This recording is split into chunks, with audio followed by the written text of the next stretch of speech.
Hello everyone, and welcome back to another episode of the Marshall Close-Up.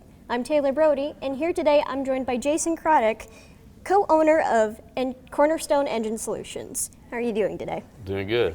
Well, so for starters, can you tell me which year CES took off? 2019. And what have you been doing since then? What does your company do? So our primary focus is servicing and maintaining generators, but we also sell and install those as well. All right. So as the co-owner of CES, what do you primarily oversee? Pretty much everything. So we take in calls, we go out and look for new prospects, we look at the equipment, we provide quotes and estimates on servicing that equipment, as well as quotes for new equipment or replacing old equipment, and everything from invoices to paying taxes. So pretty much all of it. We wear all the hats. So does a typical day for you is more hands-on or is it paperwork? It could be either. I usually try to separate it and have more of a administrative day, and then also have the work separated, but I may be on a computer doing work and I may get an emergency call and have to go do that, so it's kind of a mix, but it's better if you can focus on one area or the other. You're more efficient if you can do that. So what exactly prompted you to begin this whole company with your partner, Bobby Elks? So we noticed that there was a big need for what we're doing, and there wasn't anyone doing it the way that we are, like a small local business, and we just we saw that need and we wanted to fulfill that and give people a local business that they could depend on, as well as offer some kind of cost savings and be more efficient, because a lot of the equipment that we're servicing is critical to their business or their farm or industry, and if that equipment's not ready when they need it, it can be very harmful to their business. So would you say that you're the only organization of your kind to do this sort of stuff, or are there other major companies that you compete with? There are definitely other major companies that we compete with. There just aren't really any companies like us that are small and local to the area. All right. So what did you even do before this company took off? So Bobby and I both, my business partner, his name's Bobby Elks. I can't leave him out of this, but we both went to West Kentucky Diesel Technology several years ago, and we both also worked for a company called Marine Systems Incorporated in Paducah. And for Marine Systems, or MSI for short, we both service generators on towboats, like you see going up and down the river all the time. Those require 2 generators at minimum, because that's where they get their power supply.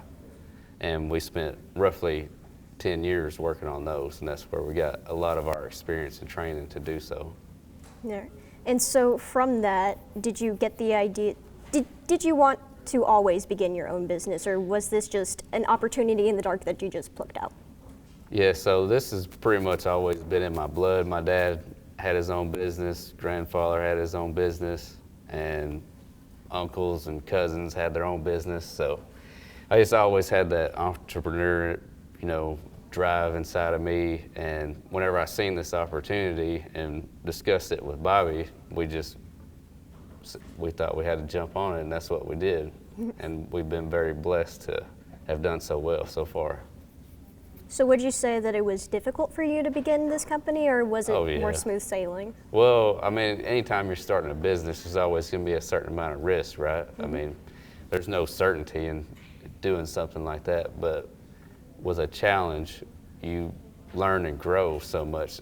It can be fun, but it's also difficult at times, still is. There's a lot of decisions that have to be made, and you can't always do everything you want to do right then. You may have to put something in place 6 months or years before you can actually implement that plan. So. All right. Were you completely alone in the ordeal when you first started off, or did you have some sort of sponsor? Yeah, primarily it's just been Bobby and myself, but there have been certain people that have come alongside of us. Like one of the biggest assistance that we need is in the electrical field. So we subcontract electricians to do a lot of our work for us because you have to be certified to do that, and we're not. So one of the people that helped us the most was Tim Rogers. He was out of Hickman County, and he was a huge help to us, just helping get our name out as well as helping us actually do some of the work that we do. So you worked with customers such as the Calvert City Water Company. What other companies have you worked with, and how do they benefit from working with you? So our primary customer is chicken and hog farmers. They all require generators in case the power goes out to protect their livestock.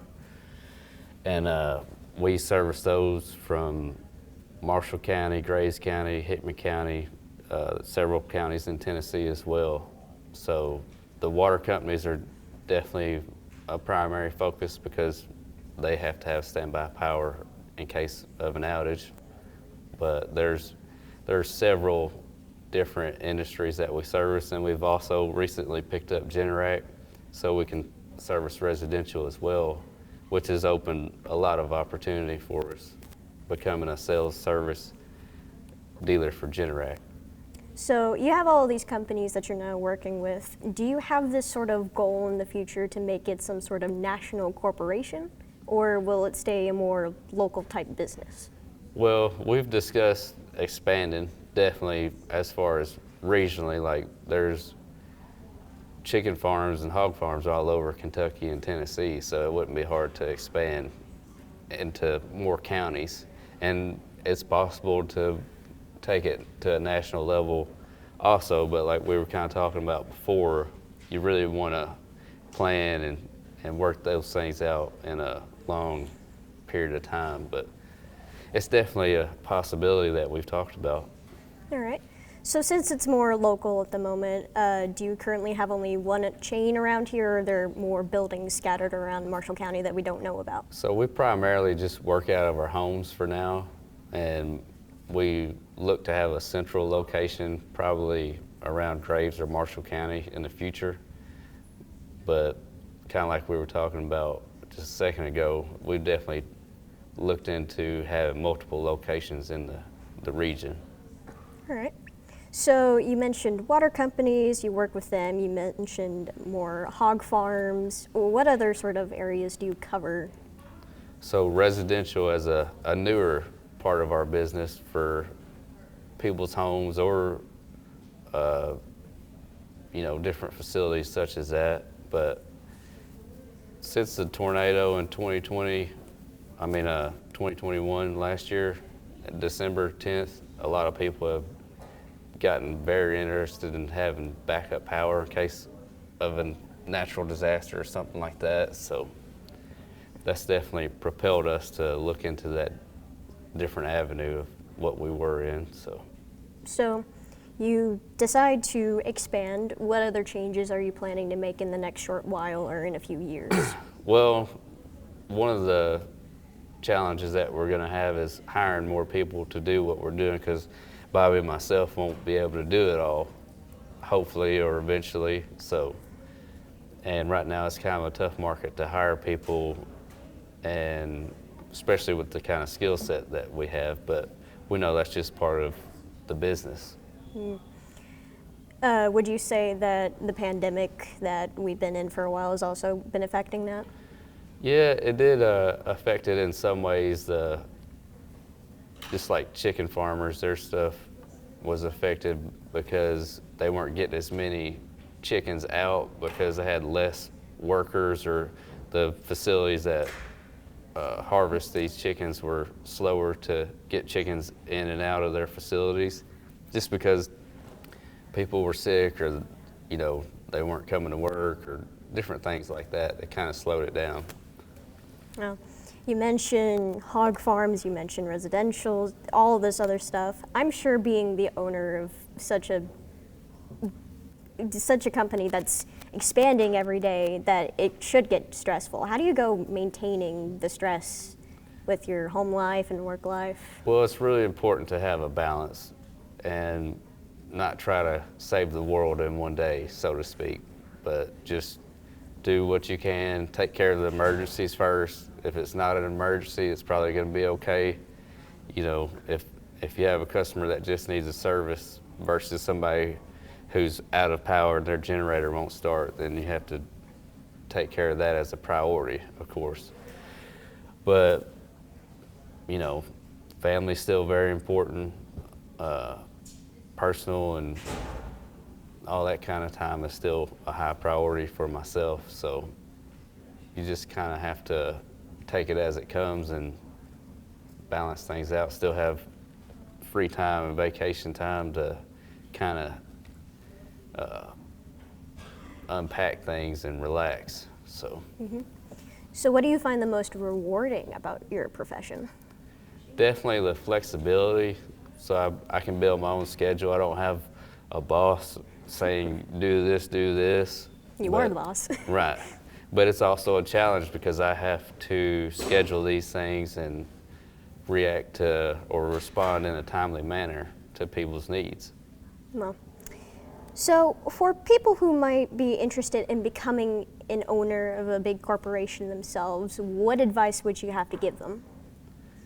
So one of the key things that I would recommend is know your why. Why are you going to do that? Because whenever times get tough, you're going to need to have a good reason why you're doing what you're doing. Because there's going to be certain challenges that come along with any kind of new business. And if you don't have a good reason why you're doing it, then you're a lot more likely to give up. So just don't give up, know your whys.